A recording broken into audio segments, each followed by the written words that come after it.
Hey, I'm live at 5. Hey, I'm live at 5. Hey, I'm live at 5. Hey, I'm live at 5. Come on inside of the StreamYard room. Yep, Denise Merriweather's here live at 5. Can your words be trusted?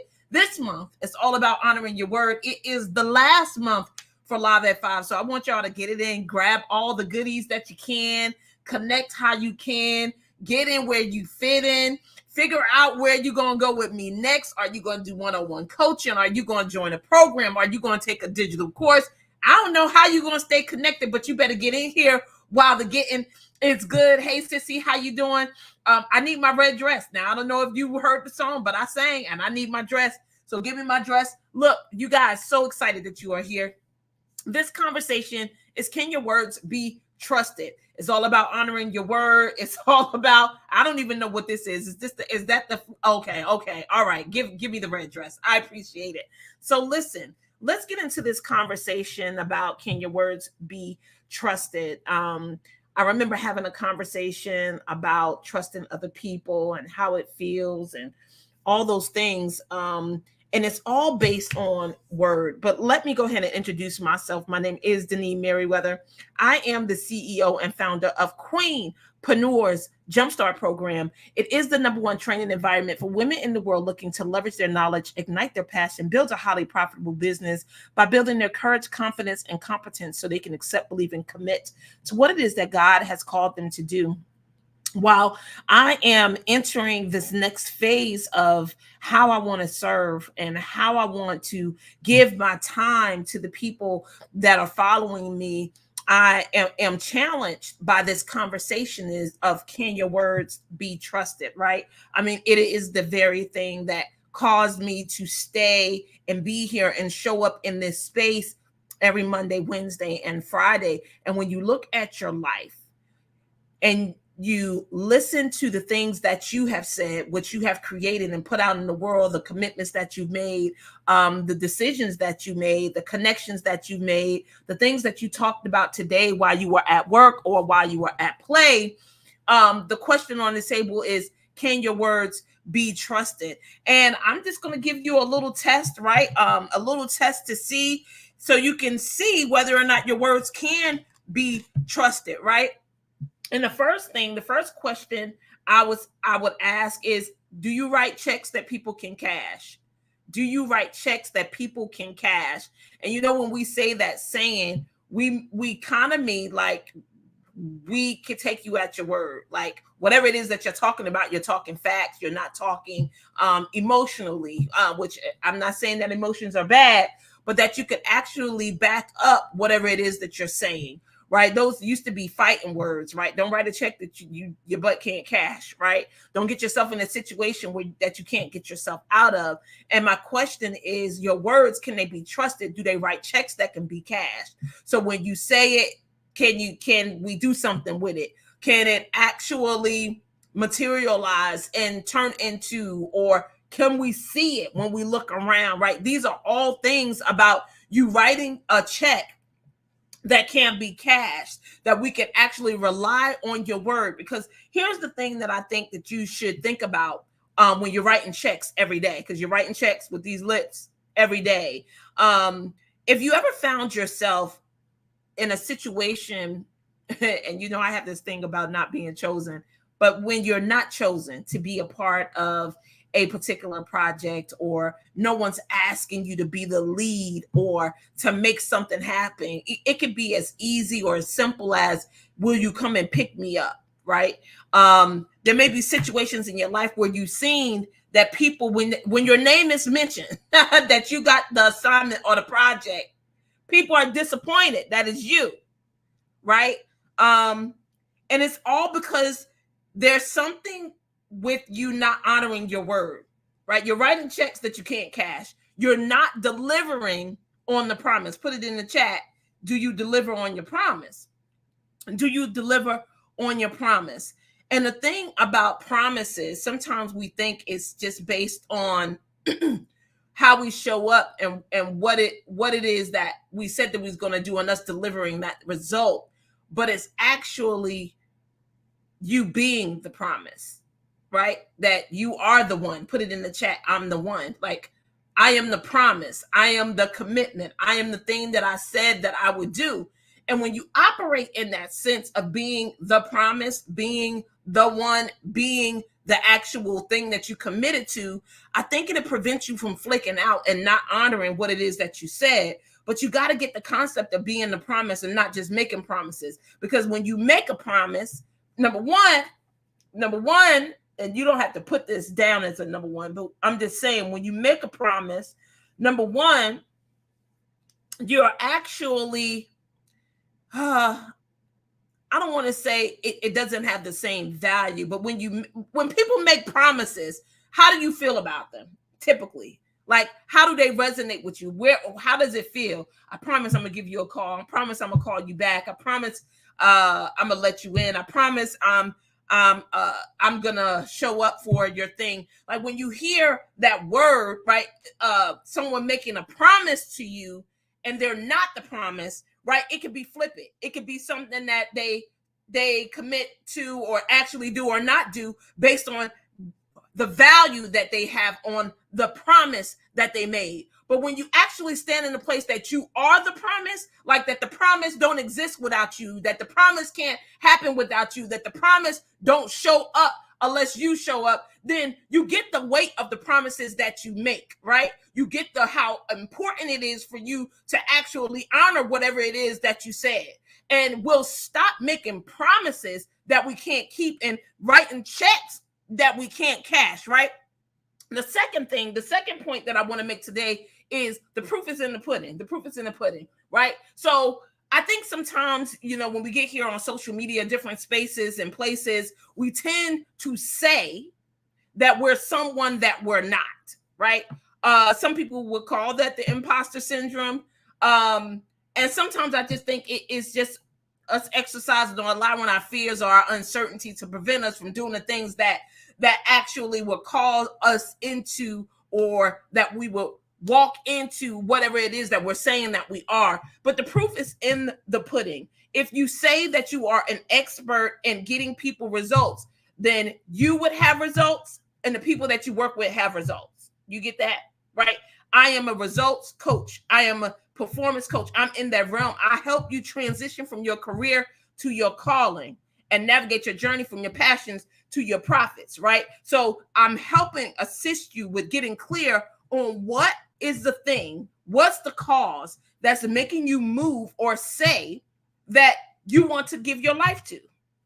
And when I say give your life to, I mean your energy, your time, your resources, your connections, your networks. What are you giving your life to? And what I'm saying is, if you're really honoring your word, remember, word is a creation. The proof will be in the pudding. There will be things that you have produced that I would be able to see or experience. Do you get that? The proof is in the pudding. And the last thing I would say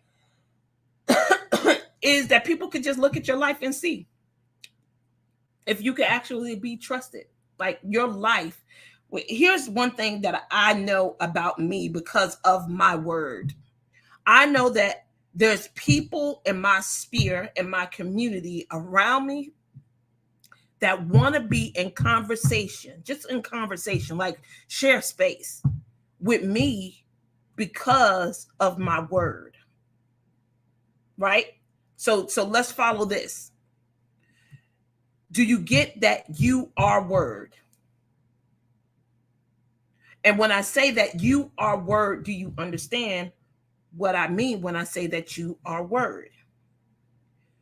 You are actually created in language. Do you get that?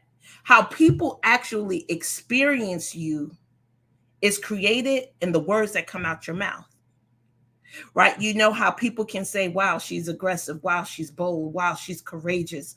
Wow, she's smart.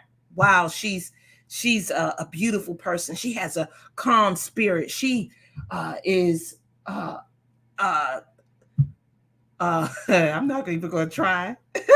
She is joyful. She is she's strong, right? The only way that you can actually experience a person to be those things, those descriptions, right? I believe they're adjectives, right? How you would describe a person would be in word, right? There's something in word that was created to allow you to experience them that way.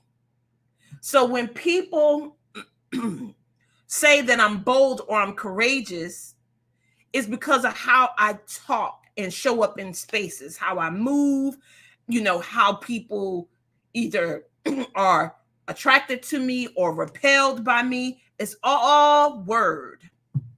You are word. So the next meeting that you walk into, the next time that you enter a conversation on the phone, the next time you're talking with your sweetie, your children, people in your community, get that you are word, and they experience you based on word. Sometimes how we say this is how you occur for people. Do you get that? How I occur for you. And again, is how your words land where they are. Because remember, we're all living in our own individual worlds. The way we process and view different information is different. So when people look around me and they see the people that I'm around, they see the people that's in my circle, they see my children, they see my husband, they see how we move, they see what we create, they see how we serve, they see, right? So all those things create that experience through word. And the reason why is because when we say we come in. When we say we're going to produce a course, we produce it. When we say we're going to teach a lesson, we're going to teach a lesson. But then again, it's all speaking, it's all word. And that's how people experience you. So can your word be trusted? The way to test this out is, can you cash the checks that you're writing, right? The proof is in the pudding. And when we look at your life, like, what is it that we see? And that shows us maybe not the whole total picture of who you are, but you are your word. And the reason why people experience you the way that they experience you is your word and your conversation. The way you respond to questions, the way you respond to breakdowns and upsets. I'm telling you, it creates a whole world for you. And it's all in your word. And can your word be trusted? One last thing before we go.